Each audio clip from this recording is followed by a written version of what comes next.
Question number 30 is a particle A of charge 2 microcoulomb and a mass of 100 gram is placed at the bottom of a smooth inclined plane of an inclination of 30 degree. Where should be the another charged particle of B having the same charge and mass be placed on the inclined plane so that it will be in the equilibrium? तो हमारे पास एक inclined plane है, यहां पर एक charge रखा हुआ है that is 2 माइक्रोकूलम,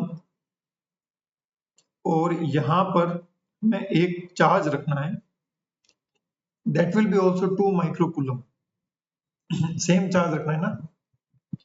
तो ये एक दूसरे पर रिपल्सिव फोर्स अप्लाई करेंगे, और मान लीजिए हमने इसको x डिस्टेंस पर रखा है,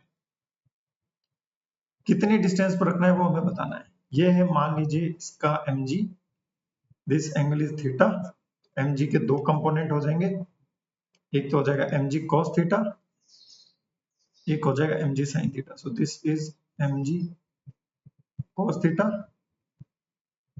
and this is mg sin theta.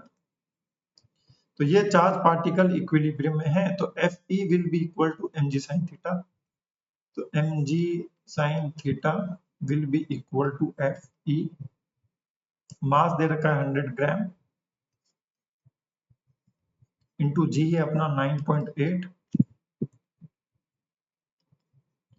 Sine theta यानी साइन 30 है अपना 1/2 will be equal to electrostatic force के क्यू स्क्वायर डिवाइड बाय इनके बीच के डिस्टेंस का square. So this x square will be equal to 9 into 10 की पावर 9 into 2 into 10 की पावर minus 6 का होल स्क्वायर। तो 1 2 1 2 नीचे ये हो जाएगा बेटा 20, तो 20 चला जाएगा ऊपर, 9.8 आ जाएगा नीचे। So this is the x square.